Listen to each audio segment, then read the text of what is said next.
It's Andrew Downs. I'm proud to support Three Beards Media, and I would love to work with you. If you need merchandise for your company, organization, band, softball team, whatever, I can help. From name brand apparel to promotional items, large orders or small, online stores, and more, I can help your brand stand out. AKC Marketing is local, based in Johnston, and we are an employee-owned business, so our costs are low and our turnaround times are fast. But most importantly, we give you personal service to make sure you get exactly what you're looking for. Email me at andrew@akcmarketing.com or find me on social media, and let's make some cool stuff together. Now sit back and enjoy this Three Beards Media podcast.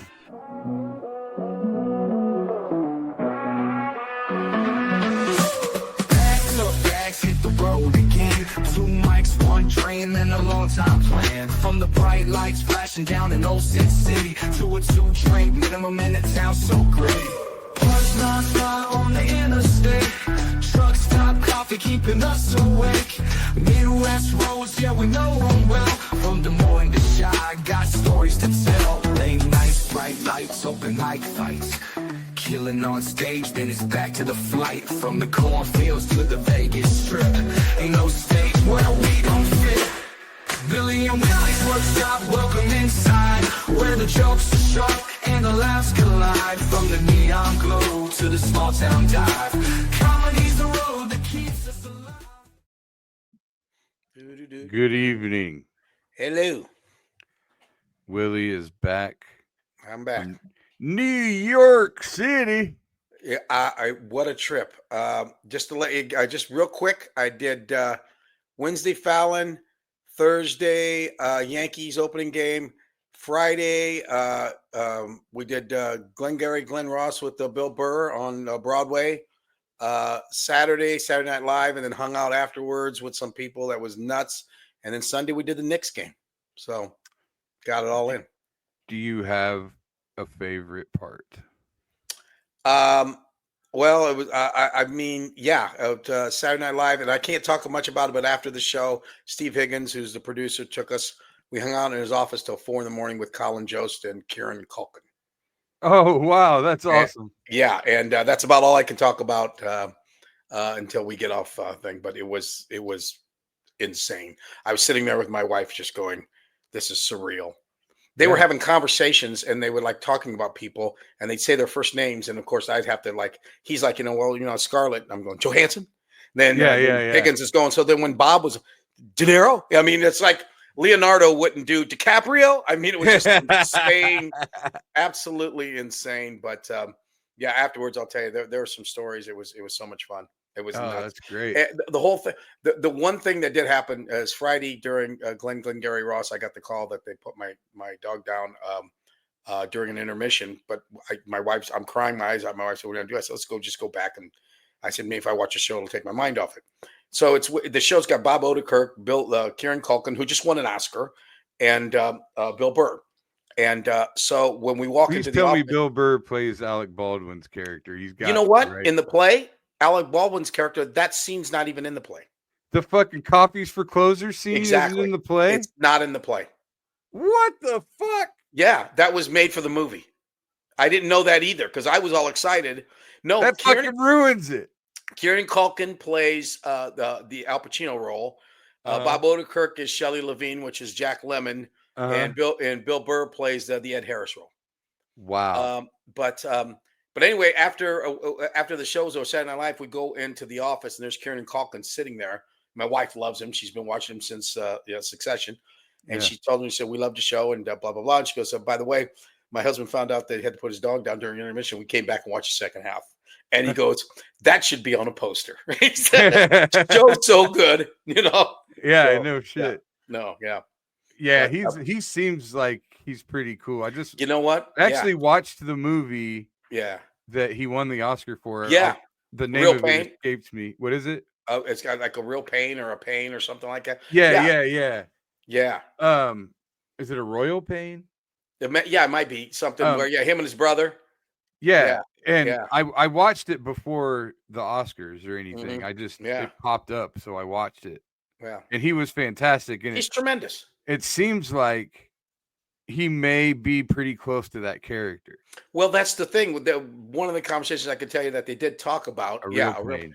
One of the conversations I could tell you that they talked about was Higgins was talking and telling him what a good actor, but he was basically saying, you're such a good actor that you really don't need to go very much off of who you are because you're such a character. And at first he was like, well, you're saying I'm not a good actor. I have no range. He's saying, no, he's just saying that you bring your character, you yourself bring a lot to it. And he does. Yeah. If you've watched any Succession or anything, I mean, he's just, he's that guy, you know what I mean?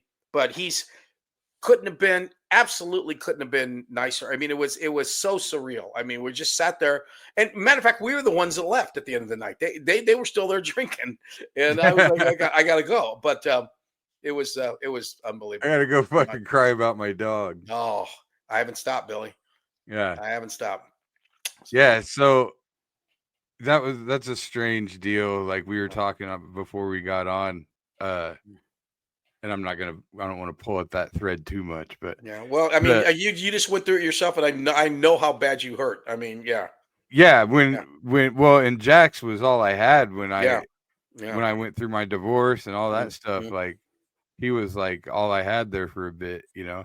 And I shouldn't say all I had. I had plenty of people in my corner, but like he was all I had to come home to. Well, here's the thing with a dog.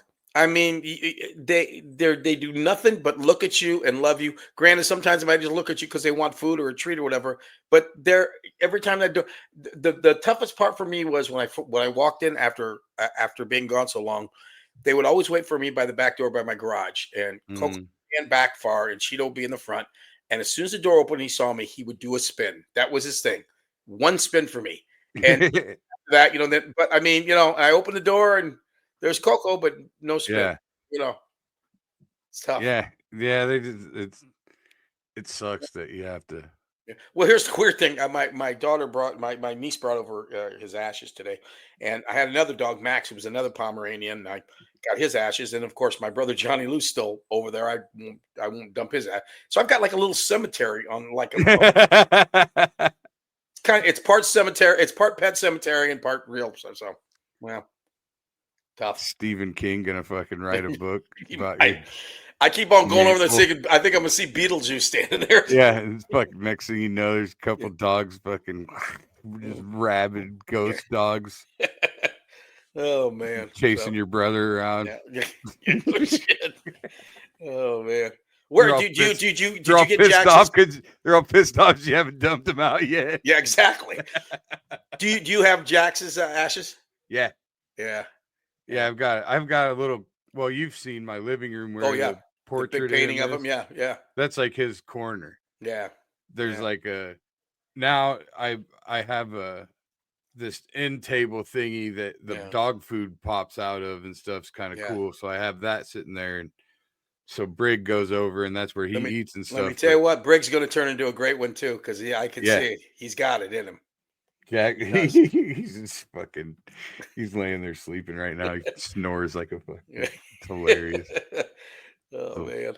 So anyway, what's cool? Here's what sucks. So we go to Yankees opening game. They hit 3 home runs, which is cool. Then the next day, that's when Aaron Judge hit 3. They hit 9. They hit 9. I mean, it was insane. They got this thing called torpedo bats or something now. I mean, that's what I was hearing. I saw some pictures or something about the. I think baseball's finally figured out that, you know what, we forget fucking tradition and everything else. We got to do whatever it takes to keep these people. So they're saying basically, teams are averaging 6-7 runs a game. Games aren't going any longer. So it's turned more into like a video game for young people that they'll at least watch it now. You know what I mean? Right. Why is your real paint up there? Oh, there we go. Yeah. Yeah. I can't read. Let's see. Yeah. The torpedo bats. It's insane. You stole the topic. We were going to talk about this after the break, but we'll talk about it now. Oh, okay. Total bullshit. They can use those. What that they use those bats? Yep. What is it? Can you see the wood is adjusted more into the head? Yeah. So, I mean, it's it looks Chris? Like it goes. So it goes like it narrows back down again at the top. Yeah. Yeah. So what it is they realize if you want to keep young people, you got to give them excitement. So that's basically it. Now this is going to turn into like a home run derbies, but that's what people want. It's like in basketball. You know what I mean? We went to the 3-point play. People don't want to watch just, nobody wants to watch the bat do? What's the bat do for you? No, I mean, that's science that we don't know about, Billy. Is it like a fungo? Yeah, but basically the weight and the majority of the weight and the majority of the wood is right there in that sweet spot. So it's almost like Popeye's forearm. Let me ask you a question. How far are we away from fucking aluminum bats at this point? Might as well, here's what I say. Steroid these bitches up, give them aluminum bats. Let's see some 700-800 foot home runs. Let's also see guys get fucking holes hit through their face. No shit.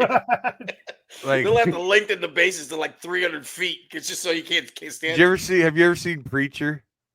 No.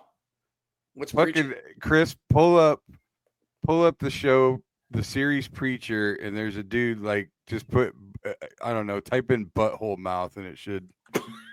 What are you watching? I cannot type that in. Why can't you? You typed in fuckhole, you can type in butthole. I swear to God, just I did like not type that in. Google image Preacher and Is it on butthole Netflix? mouth. Is it on Netflix? Yes. Okay. It is now. It's like an old A&E show. Preacher. Yeah. What's it about? Preacher gave a guy a butt for a mouth. Is that what yes. we're talking about? Look at the fucking picture of the guy. Oh my God. Let me see. Hold on. Pull it up.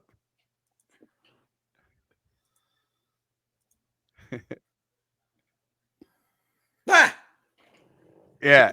I want to see pictures that look like that. My kid just why did the preacher give the guy a butt for a mouth, Billy? He didn't actually. That's not what happened. Oh, okay. So Preacher, it's a fucking badass show. It's I think it's a comic book of some kind or something. But anyway, so Preacher ends up somehow possessing the voice of God. Uh-huh. And so he can just say things to people and that they just do his will, basically, if he uses this certain voice, right? Yeah.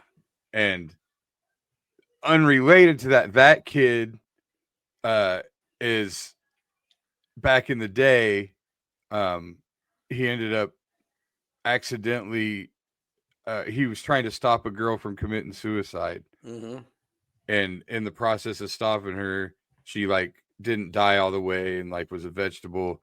And then he tried to kill himself and he ended up shooting himself in the face with a shotgun. And that's why his mouth looked like that. Yeah. You know, every once in a while on Facebook, like there's little clips come up, little movie clips, and you watch them.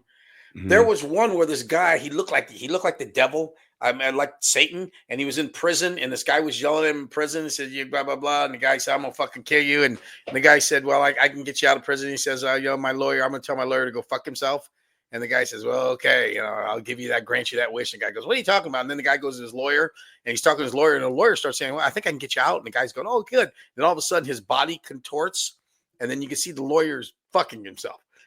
I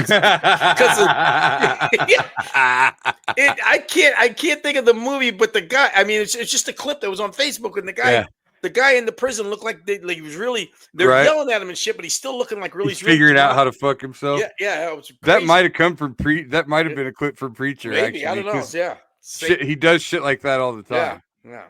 Like there's at one point he tells that dude to go to hell, and he just disappears and actually is in hell. He's in hell. Yeah. Oh man. But anyway, I would love to see the pictures look like that guy. Yeah.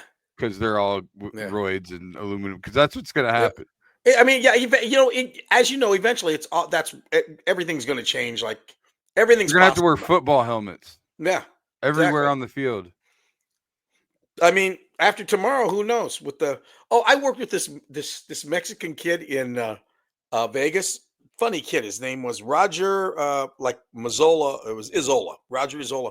And at the end, he sells MAGA shirts and hats, but the MAGA stands for Mexicans always get across. And then he says, and on stage, he goes, okay, it's $25, but it's $30 because of the tariffs, so. And he sold, I mean, it was insane. It was like when you used to sell your T-shirts, there's a line around the block. Shit. Have you seen what Cory Booker's doing? You know what? I haven't really watched it, but I saw him, like, it was almost like he's filibustering or something. He's like, he's talking. I don't know if he's stopped yet, but he's been up for over 24 hours. He broke the record. 25 years. He went 25. He went 25 hours and stopped. Yeah. What was he? What was he talking about? Just protesting Trump. Yeah. But, like, he can't leave. Like, he goes up there. He can't leave to go to the bathroom. So he did that for 25 hours without stepping down. Yeah. I mean, he had to have taken a piss at some point. I gotta find. Like, that's what sucks about something like that. Like, there's people out there going, dude, this is history. We're watching history right now. This is amazing. I'm sitting here going, dude, where's he gonna take a piss? When's he? There's no way. Maybe he had on got to take a piss. You think maybe he had on Depends? It depends. It depends whether he had on Depends. He either had I don't know, man. Like, if I were him, I would have had a fucking catheter put in or something. So was he basically reading from stuff the whole time, or was he like just riffing? Everything. Was he like, it's like Ralphie May? Jesus. Here's part of it right here. Here's his ending. This is a moral moment. It's not left or right. It's right or wrong.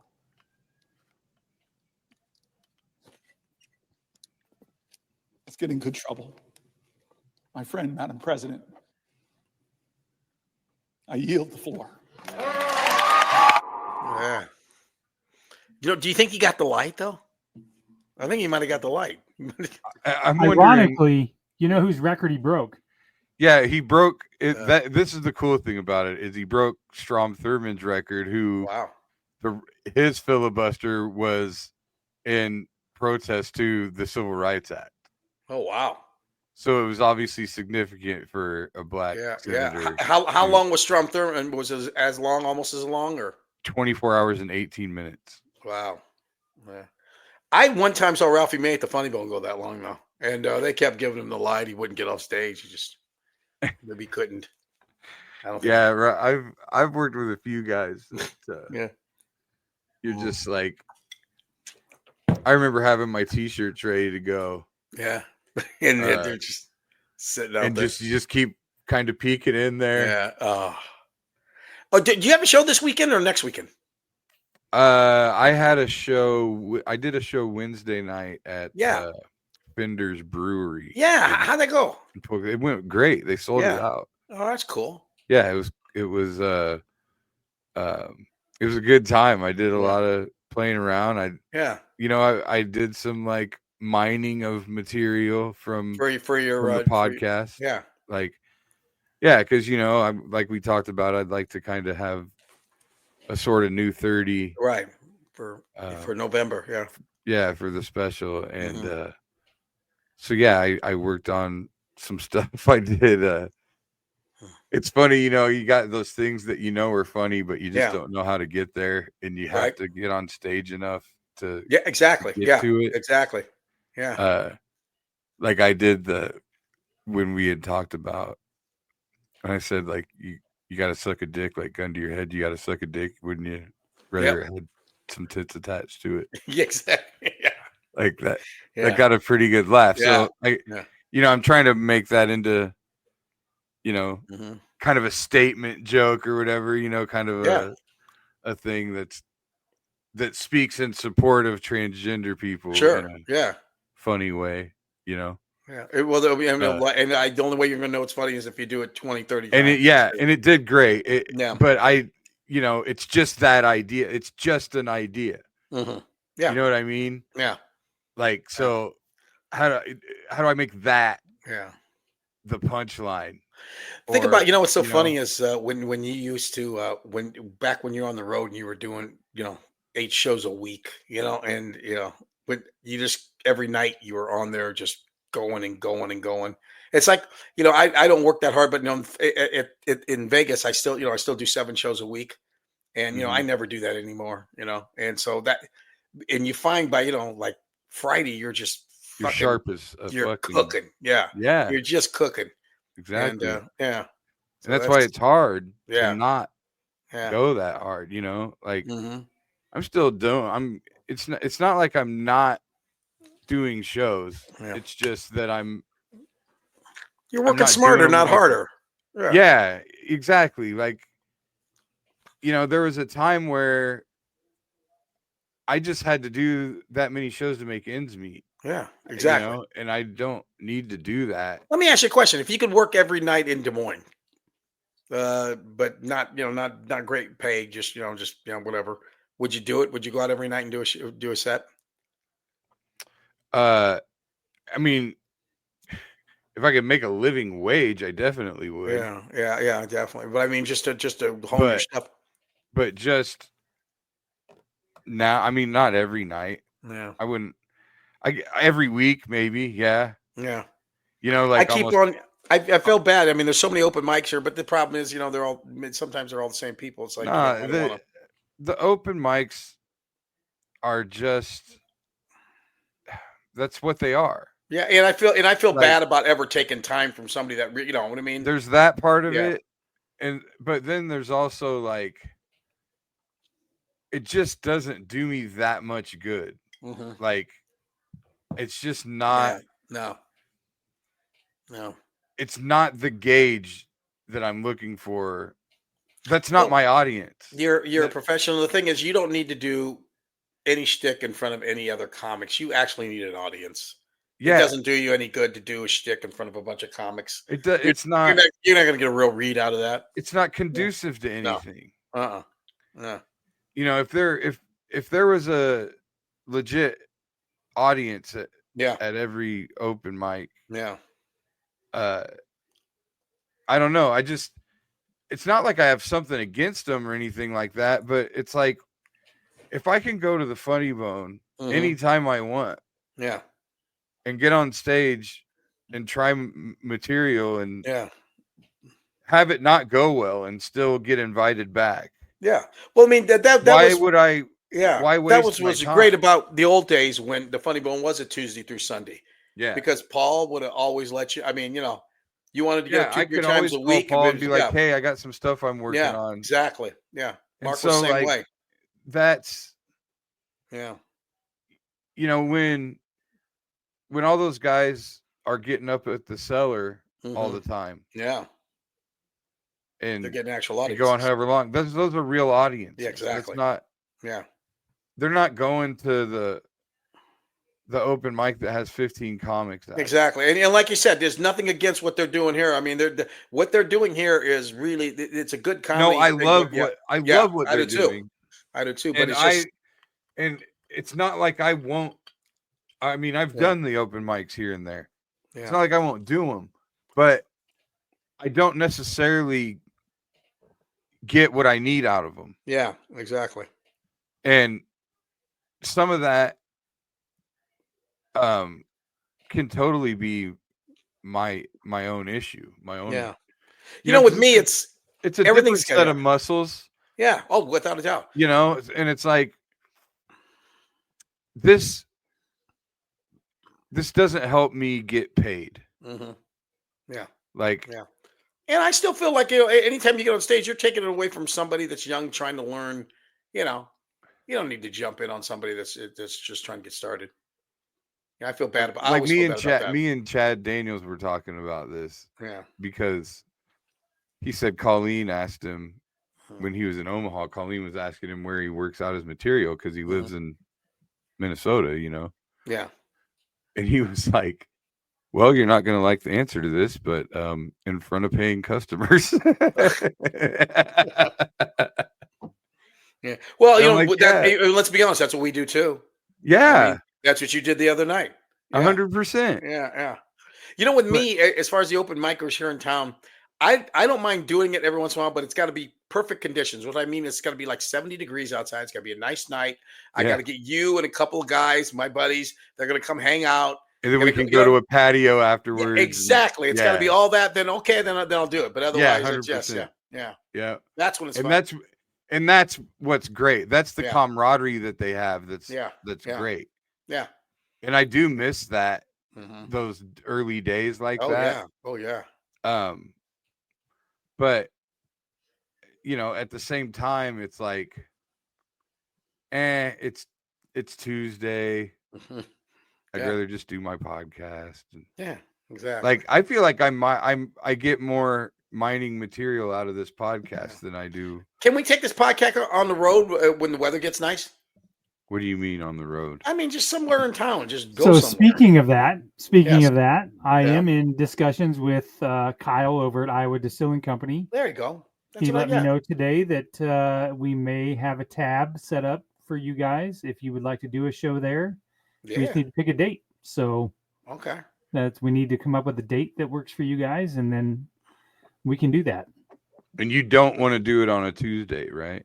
You want to do it on a weekend? I think that a weekend, like if we did a Saturday afternoon, it might do a better crowd for us than doing a Tuesday night. But that is all dependent on your guys. Okay, but if we're going to have a crowd, are they going to be able to hear what we're saying? I don't know. Like, for example, Willie, you remember when we did the Blank and Bush show? Yeah, it's and to hear, like, you'll hear Bruno talk about it with Ross and them, like, Bruno always said it was ahead of its time. Yeah, because we had our whole setup plugged into a PA system, so people in the bar could hear us too. Sure, that's kind of cool. I think our equipment can do that. I'd have to do some vetting on the equipment, but I think we can do that. Yeah, it's going to take probably a little more than you think. We could probably start to build an audience too if we did it every once in a while. Just go to a bar or set up a thing and have people come. Yeah, 100%. Who wants to build an audience? Our advertisers. Yeah. Oh, they want to see some return on investment. Something like that. Boy, they're Something backing like the that. wrong fucking horse. No man. shit. No shit. Little do they know this is one big Ponzi scheme. Yeah. So smoke and mirrors. I'm lining my pockets by nickels. 100%. How do you think I afforded this bad boy? Huh? Yeah, I can't wait to see that whole thing. Or that $7 Iowa basketball jersey I bought the other day. Oh yeah, I got to fucking Venmo you for that. Yeah, there was like Chris was at some like secondhand store or something.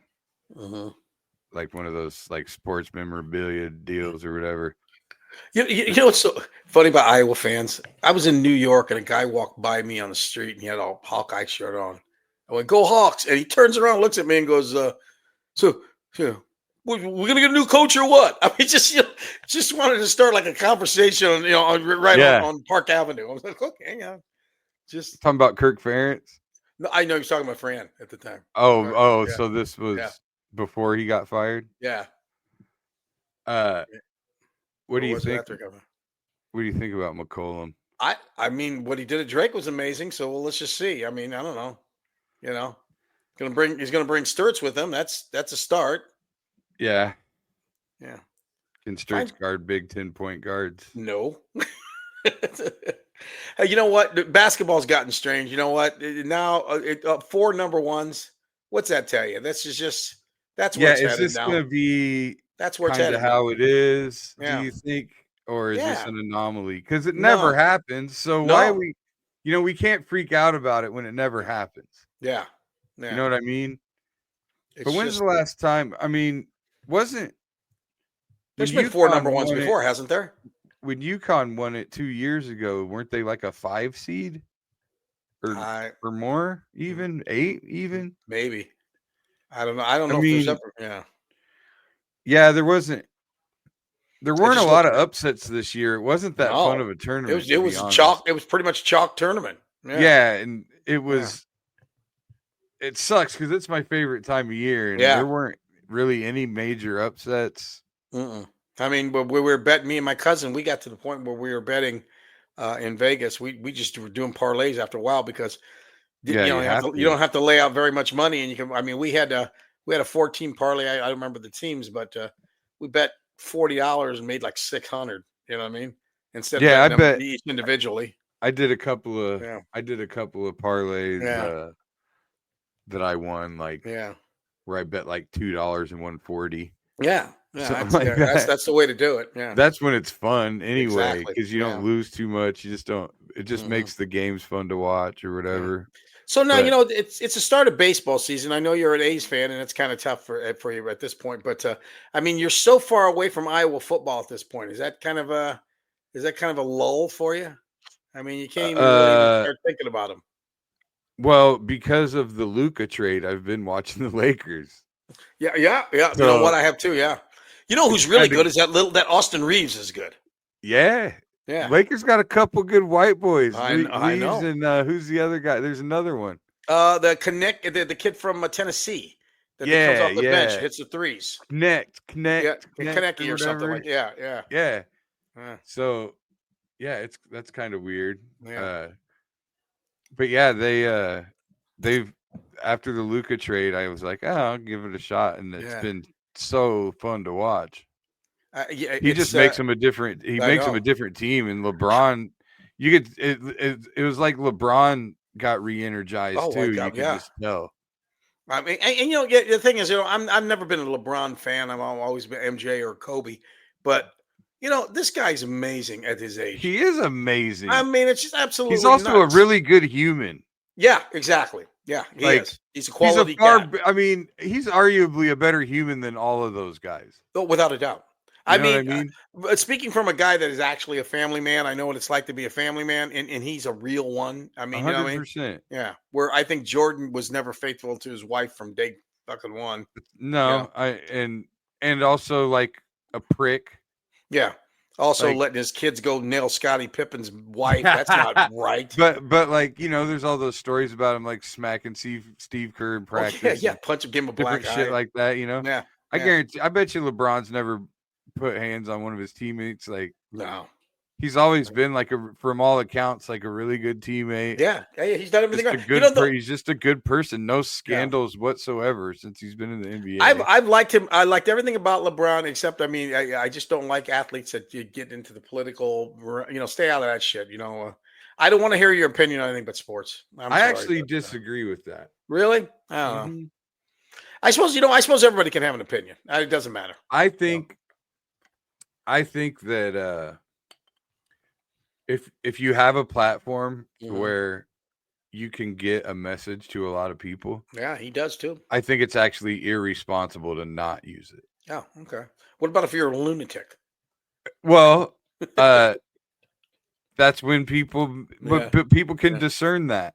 Yeah, you know what I mean. Like when LeBron James, I remember that whole shut up and dribble thing, right? Yeah. Yeah. And LeBron was basically talking about it's hard to be a black man in America, right? And of course, all these people are going, "Oh yeah, you're a fucking billionaire. It's real hard for you." Yeah. And it's like, well, how many billionaires do you know? Number one, but number two, how many billionaires do you know that aren't white? Yeah, exactly. You know what I mean? Like, not that many. So no, you can name them on one hand, right? Yeah. And so do you think that somebody who doesn't know who LeBron James is treats him like he's a billionaire? No.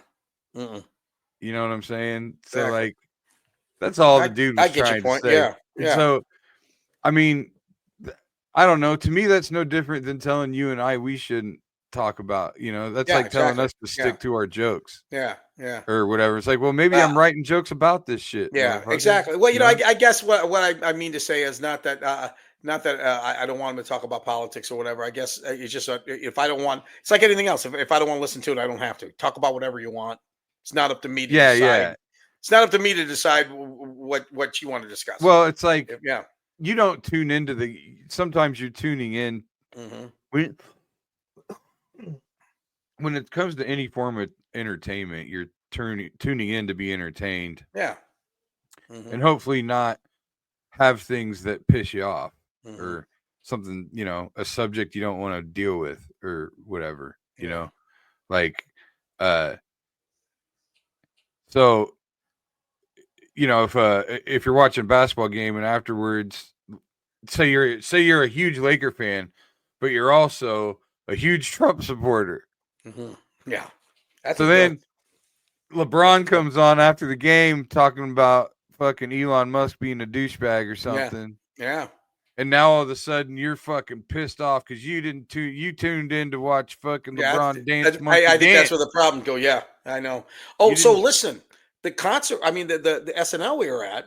We were there when Morgan Wallen walked right. We were sitting right in the front row there, and he walked. I tried to see you on TV. I watched it. Well, okay. The bottom was they have like 60. You know what's so weird is like the Fallon show seats 226. No shit. Tiny. And when you get in there, you can see how tiny it is. By the way, the Roots band just fucking kicks. They slam. So that was small. So Saturday Night Live seats 60 on the bottom where you see the people sitting in the chairs. And then it seats another 2 or 220 on the balcony area. So where we were sitting, we were here. That astronaut guy, what's his name? Kelly was sitting in front of us. Sarah Gilbert from the Connors was sitting there. And that Mikey Madison, the host, her brothers and her father, mom, they were sitting there. So we're sitting right where the stage was. And when he got done, he said something to her and just walked right out underneath the thing. I mean, you could tell it wasn't. And he said, well, I was just doing what I was supposed to do. You could just tell he didn't fucking want to be there. And then you come to find out there was a skit that they used one of the Jonas Brothers that it was supposed to be for him. And he didn't want to do it. Oh, really? I mean, he's a big Trumper. I mean, he just didn't, and obviously, and like my wife said, well, if he's a Trumper, why do you do the show? I said, well, you do, the show's still the show. I mean, it's Saturday Night Live. You don't not turn that down. I don't care who, you think Morgan Wallen's a Trumper? Oh yeah, big time. Is he? Has he said that? Well, no, but I mean, I think it's pretty evident. I mean, you assume it because he's a country guy. Well, and also he said God would get back to God's country, basically. What was that he said at the end? God something. He said I didn't catch it. Well, he posted he posted on his Instagram, getting back on the plane. Yeah, get me back to God's country. Yeah. You know what, Chris? Look and see if he is a Trumper. I'm he might have just assuming he is. He just didn't look like he was dealing with he looked like he didn't want to deal with. Any of he's the cast. He probably isn't a New York guy. Oh yeah, yeah. But because here's the thing, I don't know a lot about. I fucking hate country music, but from what I've heard about him is he's gotten really into the Dead lately, and he's like started to jam a little bit at his shows and get like, oh really, kind of like inspired by the Grateful Dead. Yeah. And I find it hard to believe a guy who would go that way musically would be a Trumper. I don't know. Aren't most country people Trumpers? I mean, that's an assumption a lot of us make, but look at the Dixie Chicks. Yeah. You know, I mean, yeah. You mean the chicks? That's right. The chicks. Yeah. Because Dixie implies racism or something. Yeah, exactly. Right? Yeah. So the rumor is, however, though, that he did the same thing during rehearsals. Yeah. He may not have been the same way. And he may not have been thinking about camera during his abrupt departure during the broadcast. That was it. Yeah. I mean, but it looked weird. I mean, how do you not? I mean, you say you hug her and then you just turn around somebody. You can't turn around and like at least high five the cast. I mean, that's kind of weird. And if you watch it back, you see Keenan. You see Keenan's reaction. He's shocked. Like I know, generally shocked. And I'll tell you, my wife and I, and when we were sitting, we looking with, where's he fucking going? I mean, it was weird. So you're talking about like the end? Yeah, when he walks right off stage. Yeah, he turned and said, "I'd like to thank Morgan Wallen." He hugged her, said something to her ear, and walked off before she even turned around to talk to the cast. Oh, so yeah. I guess I didn't notice that. I didn't see that. Yeah, who knows what that was about? Yeah, maybe they pissed him off during the week somehow. Well, and then you come to find out there was a skit he was supposed to do that he didn't do. He said no to it. Oh, yeah. What was the skit? Do you know? I don't. I can't remember. I remember one of the Jonas Brothers was in it, but I don't remember exactly the skit itself. But I don't know. I feel free to not. Here it is if you want to see it. Yeah, there you go. Okay, yeah. So much to Morgan Wallen. I had a wonderful time. Thank you all. And Mikey Madison had a wonderful time. Come on. Oh, come on. In studio. Watch. Yeah, Morgan didn't stick around. I honestly don't get the big deal what that is. I think it's disrespectful. I mean, geez, O'Crimey, you can't turn around and, I mean, you can't at least say thank you to the cast. I mean, come on. Here's my thing. I don't know. Like, I don't know that I knew that I would know that it's a controversial thing unless somebody told me. Well, I guess he turned around and gave her a hug.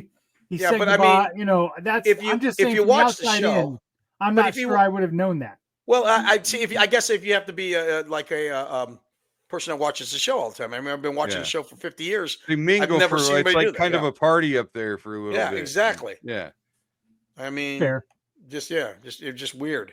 And he walked right into the camera angle. I mean, it was like just fucking weird. I mean, he just walked in front of the camera. He had that look like he was like, I'm fucking leaving. He's just leaving. So I watched it. Mm-hmm. I was looking for you, trying to see if you were, if I could see your white head or something. Yeah. If you watch Fallon, you can see my white head. Oh, yeah? They showed that thing where, they showed the back of my head. Mm-hmm. I mean, I thought that was one of the, it sucked. It wasn't a good worst. Show. It was bad. It wasn't very good at all. Okay, no. I didn't know if you were comfortable saying that. I mean, it wasn't. I didn't laugh. Weekend Update made me laugh a few jokes. Yeah, but, that was it. The opening when they were doing the text thing was kind of funny. Yeah, a little bit. Yeah, but that and then was like that the monologue, the pole dancing deal, like had to have been weird sitting by her parents because she didn't do a fucking thing. I know. I mean, shit in that show. She just. Do you think like the beginning of the week?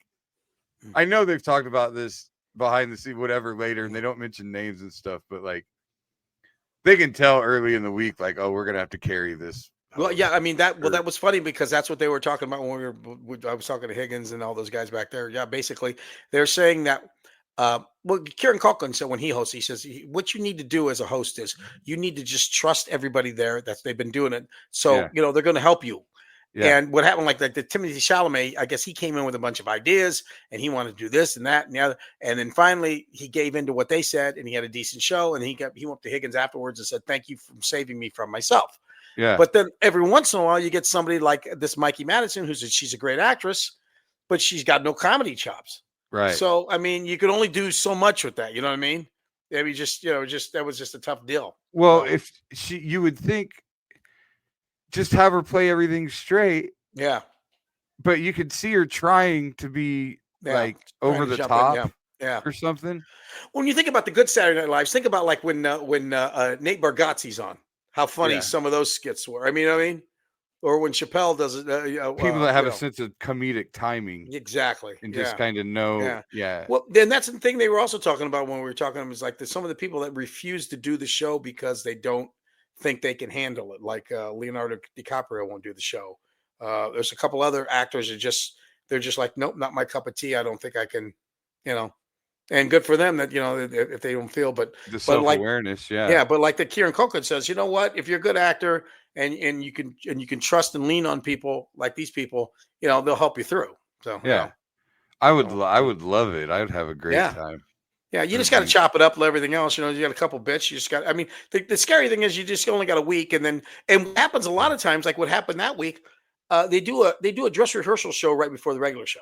Right. They do a whole show, and in that period of time, do they do that Friday night or do they do that during the day? No, it's all Saturday. No, it's Saturday. The first show's at 10:00.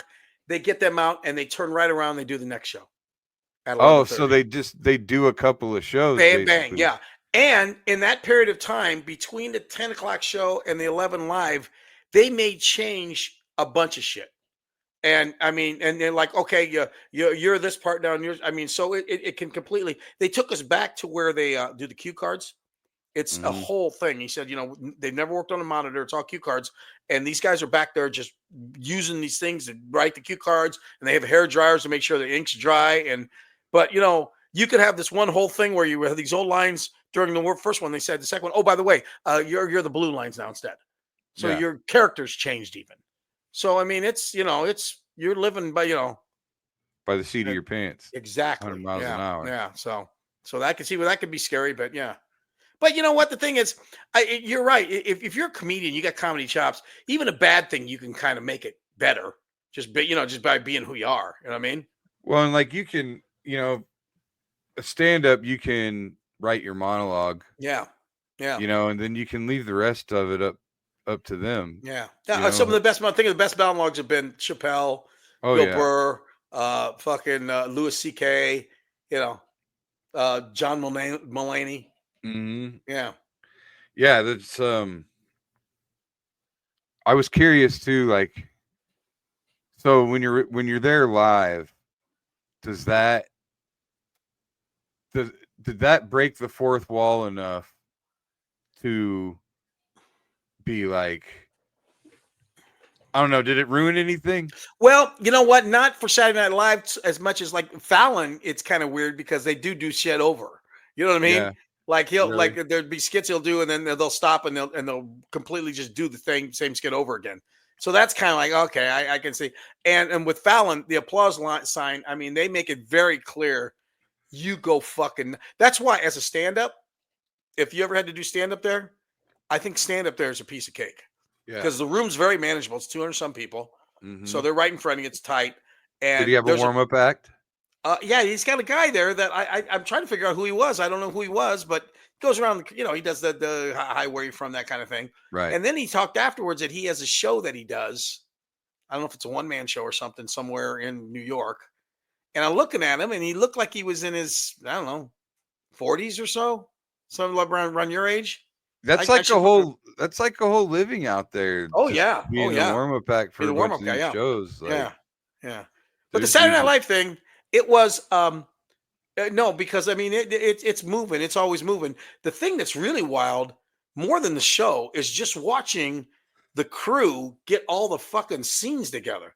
I mean, they're just flying by with these big walls and they snap them together. And I mean, you watch them, you're thinking, how the? Because it's all, you got to get it done in the time it takes for a commercial. No, it's major manual labor. Yeah, it's crazy. That's one thing about show business that people do not know. Like, if you've ever been on a set filming anything, the cameraman, it's no different than a construction worker. Oh no, they're fucking hauling cable around. Exactly. Heavy ass cameras. Yeah. Constantly moving, sweating.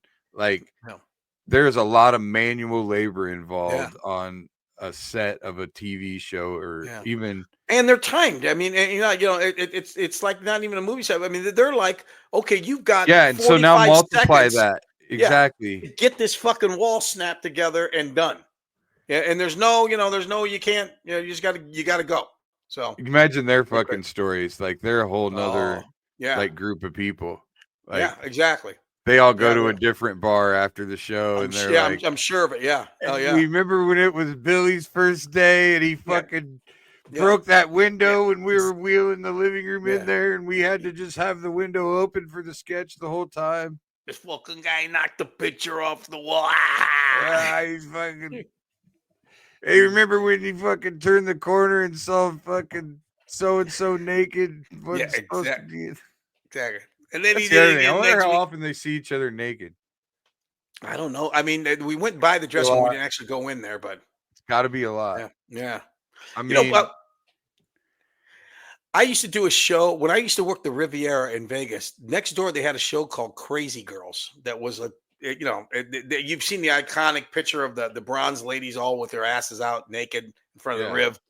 And it's a show called Crazy Girls. Now the girls, the bodies, every one of their bodies are unbelievable. Sometimes their face looked like a small dog, but the bodies were amazing. And so they used to have, Carol Montgomery used to do it every once in a while. They have a comic that comes in between and tells, and they've used different people. Well, I was working the Riv Comedy Club one night, and I don't know if it was Carol at the time. She couldn't make it. So the girl comes up to me and says, will you MC the Crazy Girls? I said, yeah. She goes, you go up about 3 or 4 times. You do 2, 4, 5 minutes, whatever. I said, okay. She goes, no, I need you to be dirty. And I said, well, okay. She goes, because, so I go out there and there's like a bunch of Japanese people. You can tell they don't understand English, but I'm up there fucking this, fucking that. And, I'm getting little laughs. I come in and she's like, can you be a little dirtier? By the end, I'm like, yeah, your mother's cunt. I mean, I'm just fucking. I got done. She goes, I was good. And I said, I need to take a shower. This was. But the funny thing you ever fuck one of those sushi rolls? Huh? Yeah. They gave you a dressing room. And I didn't need a dressing room because I was dressed from the comedy club. Yeah. They said, here's a dressing. So the dressing room is a table with the lights so you can put a makeup. Mirror, yeah. And I'm right in the middle of where the crazy girls, and they're naked in there. So I'm just, she goes, you can go sit in the dressing room. I said, well, I don't have to. She goes, well, if you want, you can go. So I go in there, and they're just a bunch of naked girls running around putting on outfits. I thought, well, I guess I could sit here. And they didn't give a shit that you were there. Oh, not at all. Not just, just ran by me, could care less. Yeah. So I'm thinking, yeah, what a gig this is. Yeah. Yeah, I would have gotten in trouble. Yeah, I know that. Billy would have said, listen, can you put on this outfit so you look like a wrestling I want you to look like the Ultimate Warrior. A wrestling dummy or whatever that was. What was it, $1? It was wrestling buddies. Wrestling buddies. They were like a little human shaped pillow. It's right. I'm a soul fuck hole in you. And,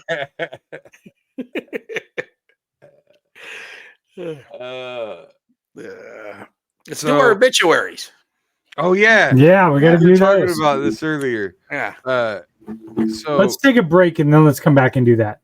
Okay. Yeah, let's explain it real quick. So when Willie got home, Claudia left a poem about the dog. Yes, and it was amazing. I cried. Amazing, heartfelt, made Willie cry. I mean, it was so personal. It was so good, all about him and what he was all about. And I just thought, God, Claudia, you put so much effort into this. And she kind of looked at me and smiled and said, I let AI do it. And it's amazing how it looked like it came from her heart. And she was inspired by our theme song. Exactly. Yeah. That's where she got the idea from. We were going to do obituaries for the three of us. Yes. Some AI obituaries. So I don't know. We need to. Who reads them? I think we should. We should each read each other's. Each other's. Yeah. Yes. All right. That works. Good idea. All right, we'll do that after the break. All right, let's take a break. We'll be right back after these messages. There you go. Making great tasting bourbon requires the perfect combination of ingredients, conditions, and time. The longer it rests, the better it tastes. Revelton Distillery's new single barrel bourbon is made from 80% corn, sourced 100% from Iowa farmers. And unlike mass-produced bourbons, each barrel of Revelton's single barrel bourbon is unique, proofed on when it tastes best. As they like to say, it'll be ready when it's ready. And to ensure the highest standards of quality and flavor, owners Rob and Christy Taylor oversee the production and bottling. Every single barrel. Iowa born, Iowa aged, Iowa bottled. Try the new single barrel bourbon from Iowa's own Revelton Distillery. ReveltonDistillery.com.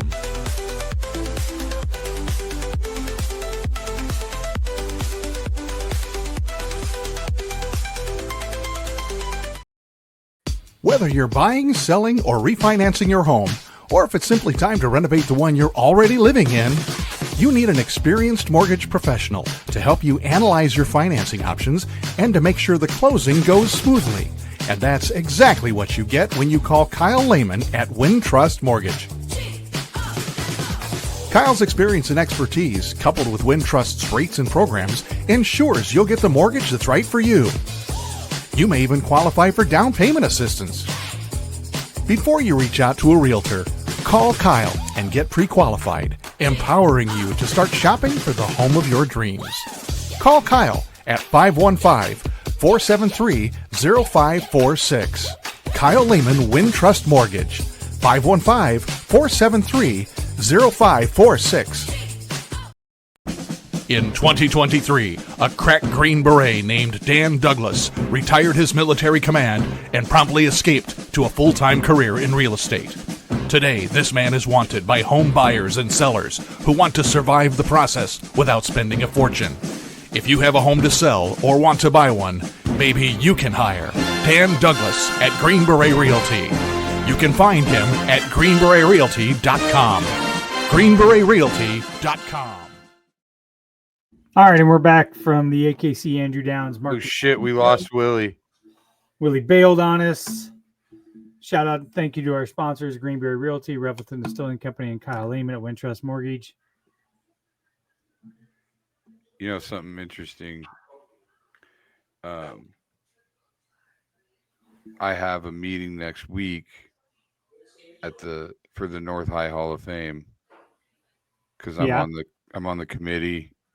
Like I got inducted in 2017, and I've been on the committee ever since that elects new members. Yeah. So I'm here. Every year we have this. Every year we have this meeting where we elect there's all these submissions, nomination forms, right? Right. And so we read through them every year, and we decide yay or nay. And I was telling him, Willie, I'm on the Hall of Fame committee at North, elect new people, so there's a meeting next week. And every year it's just insane to me because I don't feel comfortable saying no about any of them. Every fucking form I read is 100 times more qualified than I am, and I'm on the wall. Who was that really good kid that played basketball that went to, I think, Alabama State or something, that played for North a while back? What's a while? Like 5, 6, 7 years ago. Oh, you're talking about Tyreek? Yeah. Tyreek LaCour? Yeah. He's overseas now. He's playing is he really? I think he's in Italy. Has he made the Hall of Fame yet? I think he's in the Athletic Hall of Fame. Yeah. Okay. I'm in the Alumni Hall of Fame. Oh, yeah. Come on now. Third baseman, Billy Santo. Yeah, honorable mention all conference. Yeah, I played third base like I didn't have any feet. That's for fucking sure. No, that was the one thing I was good at was defense. Yeah. I wasn't a great hitter, but I could pick it. Is Ronnie German in the Hall of Fame? I think so, yeah. Yeah, okay, good. I believe so, yeah. And I'm sure Chuck Coppola. I would have to look. That name doesn't 1964, 65. Doesn't tell me much. I don't know. Okay. All right. Whose obituary are we doing first? Go ahead, Billy. Okay, we'll do mine. What do we need to I would think we need to know how you died. Okay. And 3 major points in your life you wanted to touch base on. One of them has to be a lie, right? Say what? One of them has to be a lie. So 3 things about you. One of them has to be a lie. Okay, well, we're going to say that I died.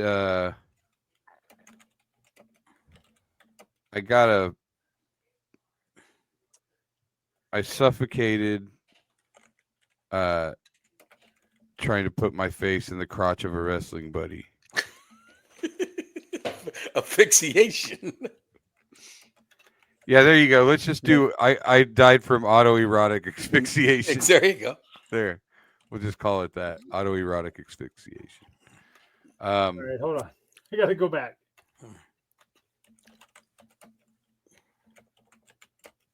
Survived by my professional wrestler son. And your wrestling buddies. And my wrestling buddies. Who is also your significant other. Let's see, stand-up comedian. Loved the Hawkeyes, huge Hawkeye fan. Yeah. Let's say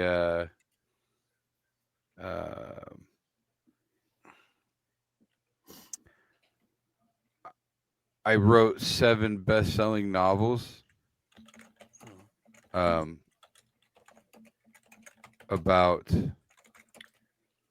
the art of cutting fuckholes. The art of cutting fuckholes. Okay. All right. Let's see if it takes us. It may. I don't know if it's going to flag me for that last part. We'll see. I can certainly craft an obituary, but given the nature of the details you provided, I want to confirm the tone you're looking for. Should this be humorous and satirical, or do you want a more traditional approach with a subtle nod to Bill's unique personality? Let me know how you'd like it. That's hilarious. Wow, that's weird. Say I want it to be serious, but without leaving out any of the details.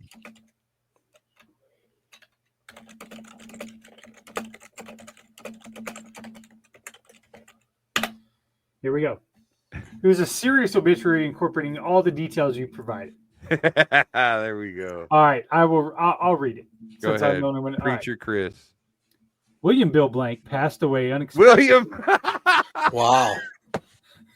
Due to complications from erotic asphyxiation. A man with sharp wit, boundless creativity, and an unapologetic passion for the things he loved. Bill lived life on his own terms and left behind a legacy that is unique as he was. A devoted stand-up comedian, Bill had a talent for turning the absurdities of life into laughter, bringing joy to audiences across the country. His life for storytelling extended beyond the stage. He authored 7 best-selling novels dedicated to the art of cutting, a subject that captured his unconventional and fearless approach to life. It totally Bill was also a lifelong Iowa Hawkeyes fan, supporting his team with unwavering youth enthusiasm through every heartbreak and victory. Whether in the comedy club, at a wrestling event, or watching a game, Bill's passion and presence were undeniable. He's survived by his pro wrestling son, who carries on his love for the sport, and his childhood wrestling buddy, who remained a constant presence throughout his life. Bill lived boldly, laughed loudly, and left behind stories that will not soon be forgotten. In honor of his memory, those who knew him best will continue to celebrate life with the same irreverence and humor that he embodied. Wow. It's not fucking bad. Better than actually could have been written. Yeah. His wrestling buddy who remained a constant presence throughout his life. Yeah, my childhood wrestling buddy. Jesus. Oh. There's something to be said for keeping that first love around. Yeah, that's exactly right. The first love will always have a special place in your heart. And I'll tell you what, the Ultimate Warrior got me through some tough times. And we know he did. All right, Willie, your turn. Okay, stand-up comic, been on national television. Let's see. Okay, things about myself. What'd you die of? I died of natural causes at 125.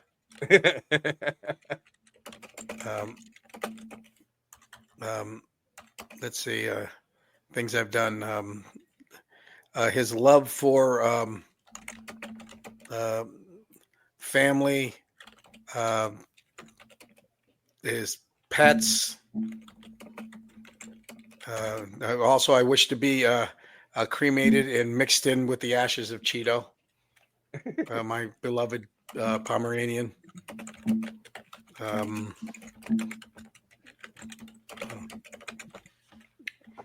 you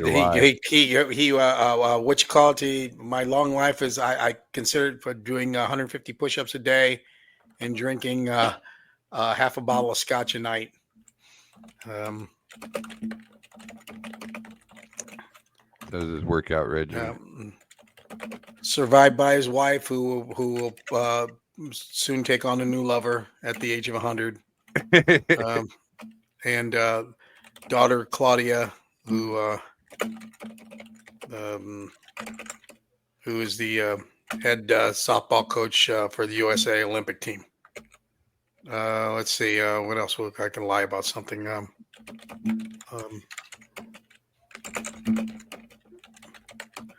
Willie is known for what am I known for? Claiming to be the first man to walk on Mars. I don't know. Okay.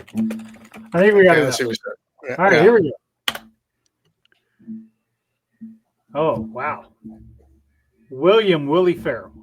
Mm-hmm. At the remarkable age of 125, the legendary stand-up comedian Willie Farrell took his final bow, departing this world peacefully and of natural causes. A man of immeasurable wit, boundless charm, an unshakable resilience. Willie's legacy will be remembered not just for the laughs he brought to countless audiences, but for the extraordinary life he lived.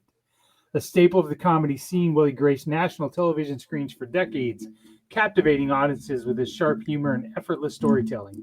Yet his greatest passion remained his family and his beloved pets, most notably his loyal Pomeranian Cheeto, whom he insisted be created alongside him as per his final request. As per. Even in his later years, Willie's daily routine never faltered. 100 push-ups every day kept him strong, while a bottle of whiskey every night ensured his spirit remained just as fiery as ever.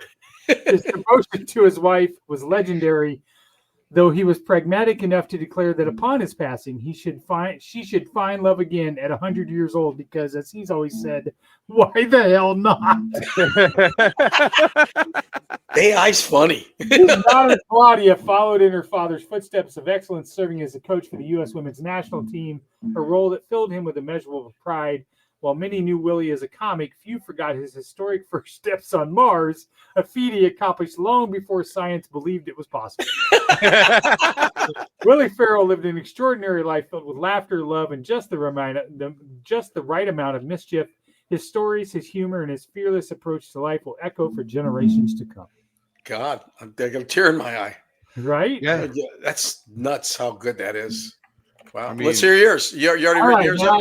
I would throw myself on the casket for that one. I know, right? All right. He's 125, and I'm going, no, not yet. Too soon. Okay. Man, this is a lot harder than I thought, thinking about how I'm going to die. Hold on. You guys keep talking. You died from the recoil of one of those fucking punching dummies at Farrell's. Oh, that's right. There we go. You hit it too hard and it bounced back and fucking took you out.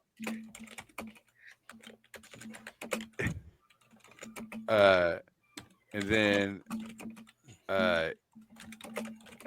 you were legendary for your confessions. Have you ever seen those obituaries where the people just hated their fucking parents and that was their last fucking nail in the coffin just to let them know what a prick he was? My favorite is like they'll always like somebody that you just know was a prick, but they don't want to say so because they're dead. They'll be like, they were always very outspoken. Yeah, exactly. Yeah. You always knew right where you stood with so and so. Basically equals he's a racist. He had lawn jockeys in his yard. Yeah, exactly. My dad had Did he have a lawn jockey? No, there's like this. How bleeding heart liberal my sister. Yes. My sisters are, So somebody moved out of a cabin down the road from his lake house. Yeah. Cabin, whatever. And they had a little black fisherman guy. Yeah. Sitting on a bench at their, one of those garden benches or whatever. Yeah. Basically just like a lawn jockey, but a little fisherman. Yeah. And I mean, this thing is as racist as you can think of. The big red lips and fucking sitting there at the fishing pole. And so he took it and put it sitting at his fire pit for my sisters to see when they fucking rolled up. He should have put a thing on him. Give a brother a fish he'll eat for a day. Teach a brother to fish, and he'll open up a fish stand. And of course, my sisters right away. Dad, oh God, you can't have that out there. And he just plays dumb. Oh yeah. Why would I? What I do with it? Why can't I? My cousin Ronnie. You don't have any black people in your house, Dad. Well, so what? Okay, I got it. If I was racist, would I invite him to sit by my fire? Let's hear it. All right.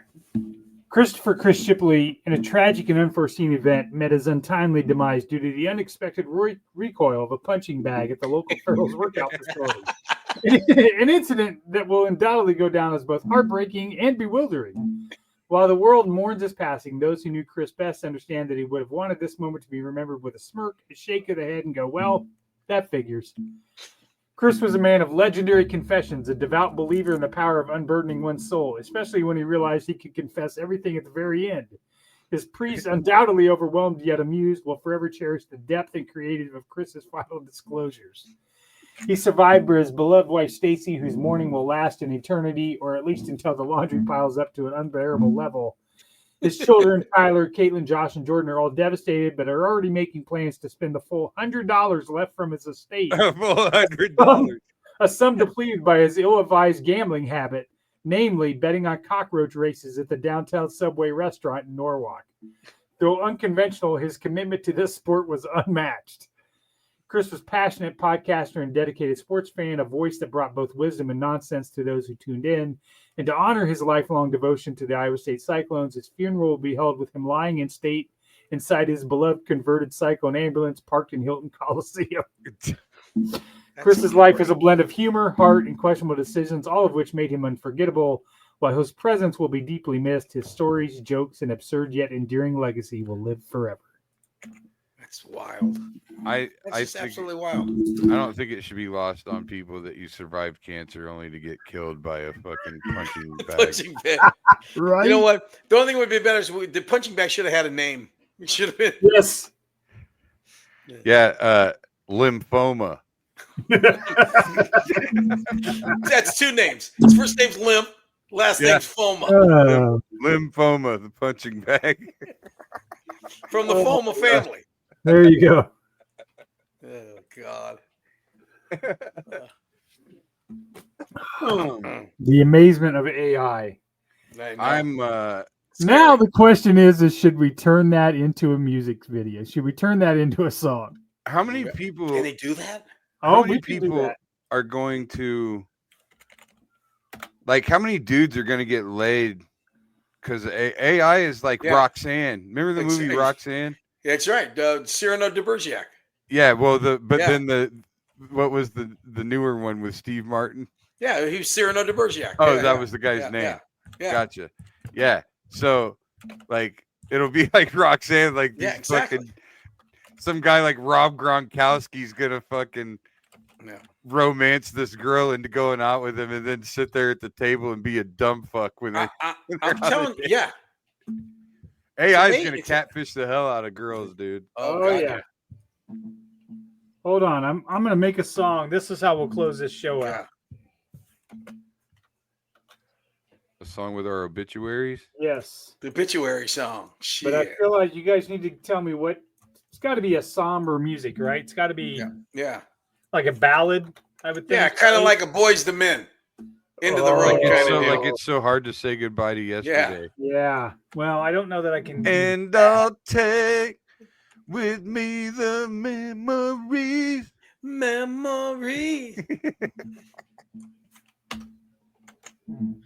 remember that used to be a thing in high school.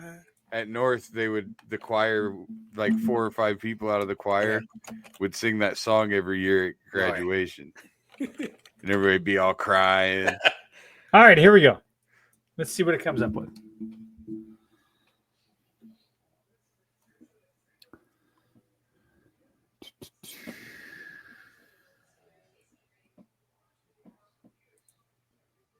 Should have like the funeral fucking or should be set to the tune of Undertaker's entrance music.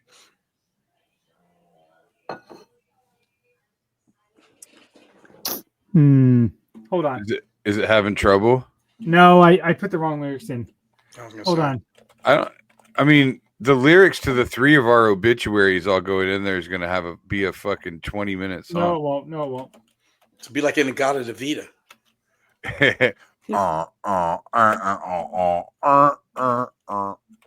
Those guys kind of sound like Buffalo Bill.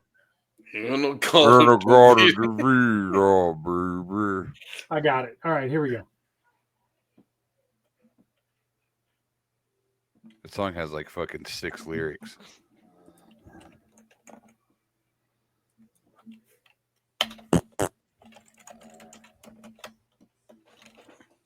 Oh, won't you come with me and shake my hand? Oh, won't you come with me and walk this road? All right, here we go.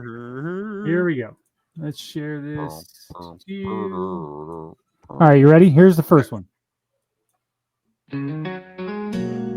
Oh, fuck. I hate it already. Well, Bill went out the way he lived, pushing the limits, taking the risk. A comic king with a wicked twist. 7 books on cutting like an artist. He loved the heart of the life. Made the crowd laugh every night. Now his pro wrestling son carries the fight. And his buddy still remembers those childhood nights. Yeah, those childhood nights, baby. Raise a glass, tell a tale for the ones who made us laugh so well. They lived it wild, they lived it free, and left this world with a hell of a story. Here comes Willie's part. Good solo. Willie took his rest, lived a life that was truly blessed. Stand-up king, TV screen, push-ups by day, whiskey by eve. Said when I go, cremate me fast and bury me with Cheeto, make you last. His wife's moving on at 100 strong, while Claudia's coaching the game she loves. Raise a glass, tell a tale. Oh my God. I could see people in fucking hole-in-the-wall bars. You know what's sad? We all got to die at the same time so they can play this. They're gonna play. They would play this at their friend's funeral. All right, here we go. Chris went down in a gym fight gone wrong. A punching bag hit way too strong. Punching bag hit way too strong. Lost it all again. His kid's got 100 to spend. But gamblers Kid's left got just 100 to never spend. bends. Now he's lying in his cyclone ride, taking one last tour inside Hilton's pride. They walked on Mars, they told the jokes. They loved their teams, they loved their folks. Through every bet, every game, their crazy lives won't fade away. Raise a glass, tell a tale for the ones who made us laugh so well. They lived it wild, they lived it free, and left this world with a hell of a story. So here's to Bill, Willie, Chris. Legends never fade like this. They took their vows, they had their say, and made us smile along the way.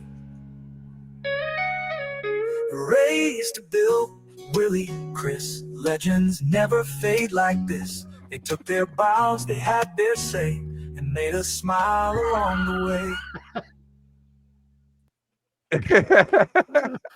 I can't even imagine that the other one's any better. No. You know what? This is unbelievable and scarier and fuck at the same time. How far away are they from not needing us at all? You know, I mean, somebody's got to turn it on every day. Somebody's got to reboot the server. You know what? Trump should be actually just talking into this, going, AI, tariffs, how do they work? Can you figure it? That's what he should be doing. He might be doing that. Yeah, you might. You're right. It could probably be the whole point of AI is for it to keep learning. Yeah. So it would learn to fucking keep itself on and charged and whatever else. Only a matter of time, baby. All righty. That's a good ending point. Okay, man. Yeah, let's we'll call her a night on the fucking funeral songs. Yeah, that's it. Good. We all killed ourselves and buried ourselves, so let's go from there. Yeah, it's a shame we won't all die at the same time. We can't play that song at the. Hey, I died. Never say never, buddy. It's a triple funeral. I died pushing the limits of the autoerotic asphyxiation. Yeah, exactly.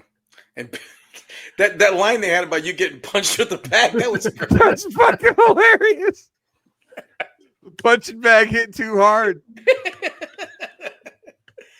Oh shit. Oh my god. Survive cancer to get fucking run over by a punching bag. It sounds like a fucking Far Side cartoon. All right. All right, y'all. Peace, love. Peace, love you. Grease. See you later. I'll talk to you later, guys. Just a mic and a dream. Now we ride this circuit, chasing that scene. Every heckle, every cheer, every silent stare made us sharper, made us bolder. We ain't going nowhere.